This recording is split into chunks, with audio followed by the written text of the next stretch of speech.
Hey all, hope you all are doing good. So let me show you the lab first, then we'll get on to the content followed by the practical part. Okay, so first thing first, in the previous video, if you have seen, we have talked about X forwarded for header. So if you are able to validate that the website is actually considering the X forwarded for header just like it did previously, we can say that website is vulnerable for sure. It might be like different vulnerability because if X forwarded for header is being trusted by the website and we are able to perform attack 1 because of that, then we'll call it as a vulnerability 1. If we are able to do some attack 2, then we call it as a vulnerability 2. So it's just that because it is trusting some X forwarded for header which is designed or I can say whose value is desired by us as a client, as an end user. So basically we are injecting some external header which it was not expecting, right? So we can say that website is vulnerable to the header injection, or if that header injection we are able to perform email changes or password changes, then those are again different category of vulnerabilities. But here we can see if those services like email changes, so I can say cache poisoning is happening, URL redirection will happen. So all these vulnerabilities might be possible to happen if it is trusting the HTTP head, I mean that X forwarded for header. It is not the only way to see or to verify whether host injection is happening or not, or whether the URL redirection is happening or not. So it is just one factor based on which we can say that it can be vulnerable. Okay, so we can go ahead in some different manner. So that's the current knowledge that I have. Like if it is vulnerable to such header, I can say for sure I can say that a header injection has happened. Now based on that, it can be like multiple vulnerabilities can rise. Okay, so it is one way of verifying other vulnerabilities. Now a secure website are not vulnerable to HTTP header called X forwarded for. Okay, so in this lab, like you can see broken brute force protection IP block. So in this case, it is not vulnerable to X forwarded for. So the previous method which we have seen, that method is not applicable here to find the username and password. Okay, so here you can see my IP will get blocked if I try to go for multiple I can say number of trials. Okay, so let me access the lab here. So here we are simply going to use one trick.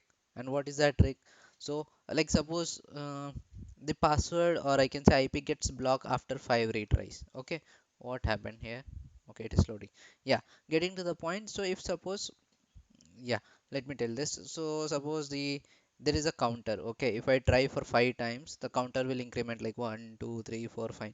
So 5 is the threshold for this website, for suppose. Now our account gets blocked, or either we can say that it will say that try after certain minutes or certain duration.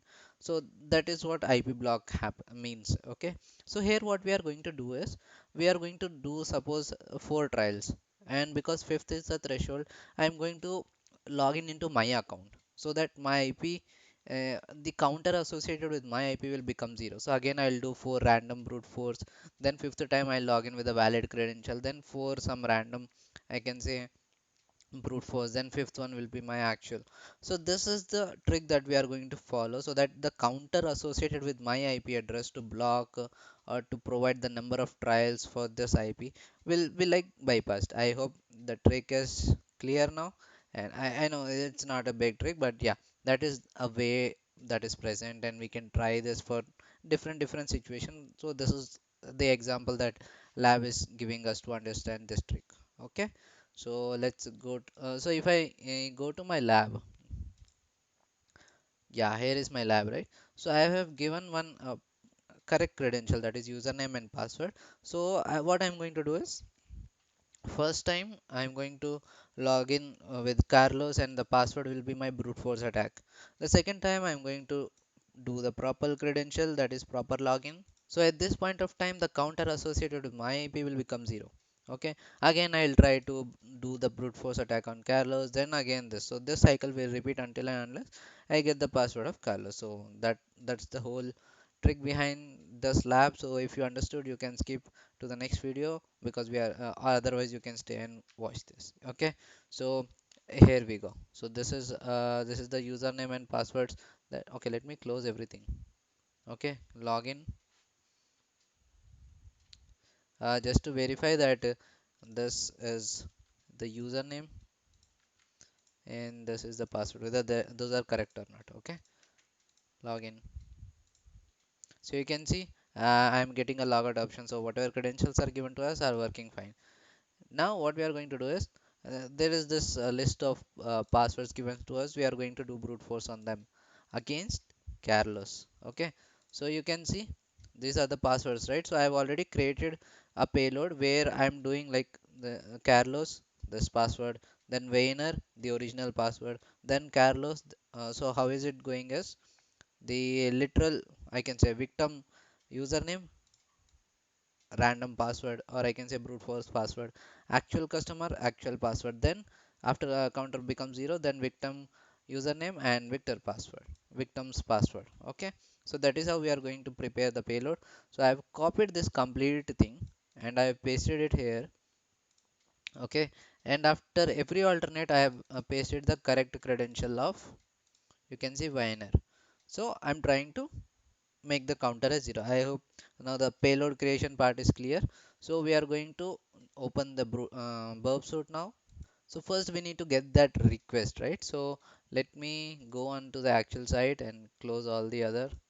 Yeah, this is required. This is I've already copied, so I'm closing it. And here I'm going to click on login, some random username, some random password. Intercept is on, and my proxy is turned on to the burp suite. Now just login. Okay, send it to the intruder and send it to the repeater. So let's go here, position, no, yeah, now I don't need this proxy part, just remove this. Coming to this intruder, clear all the payloads, clear. Now the username that I want, add here, and the password here. Now by default the attack will be like set to sniffer. I need to change it to pitchfork. Now pitchfork, about this in detail we have talked in the previous video, so go and watch that first. Now coming back to the actual thing, so I have said what at what place I have to induce the content that I'm going to give. Now coming to payload, I can see two. Okay, so first is username, second is password, in the same order. Okay, so in the username, let me copy my usernames. These are my usernames and paste. Okay, next is my password. So in the password, that is the second, I'm going to copy all this again, passwords, and paste. That's it. Start attack. So this is like, I can say, not licensed Burbs, so it is taking small time. So speed of brute force is less, but if you have the licensed version, it will be like very fast.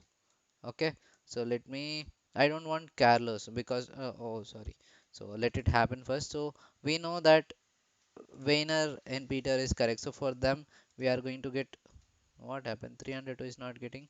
So let's open one of them, Weiner, Peter. And for this, what is the response that we are getting?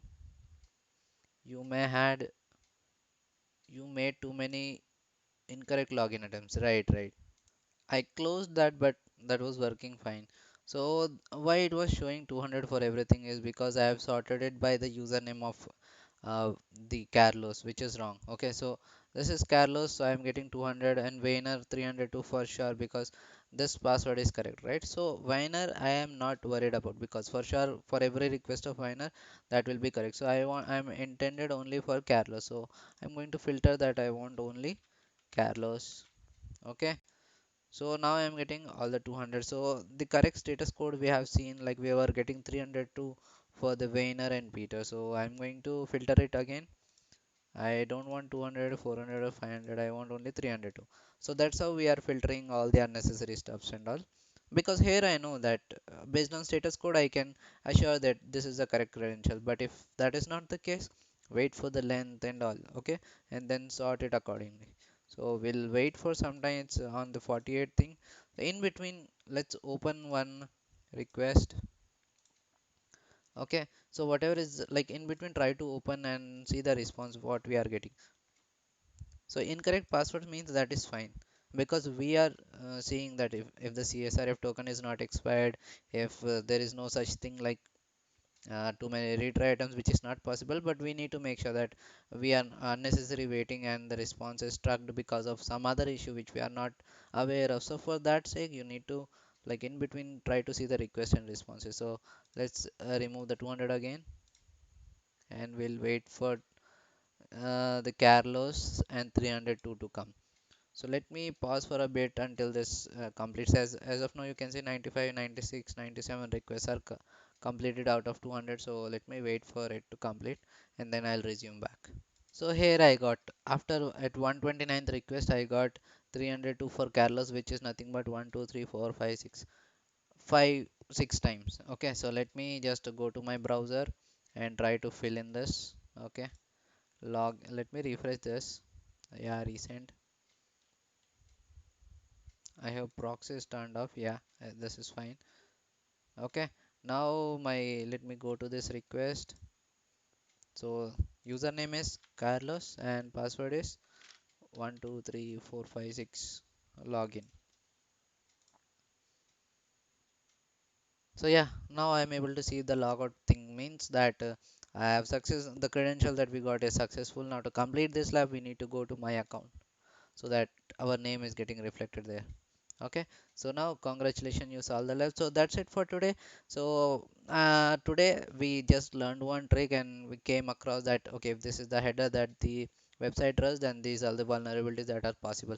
So that's what we learned today. And so we need to make sure that when we are developing, we need not to design in such a way that we trust some anything, any other header that we are not intending to expect from the client. Okay, so yeah, that's it for today. And if you like my content, please do subscribe, please do click on notification bell, and sorry for the noise in the background. And finally, share it with people who are interested in this, and could help us, because we all are noobs and we are trying to learn all this new content. And if you have any other good procedure of doing this thing, please let us know in the comment section. We'll give it a shot, and even others can give it a shot. So that's it for today. Stay home, stay safe, practice as much as possible. Thank you.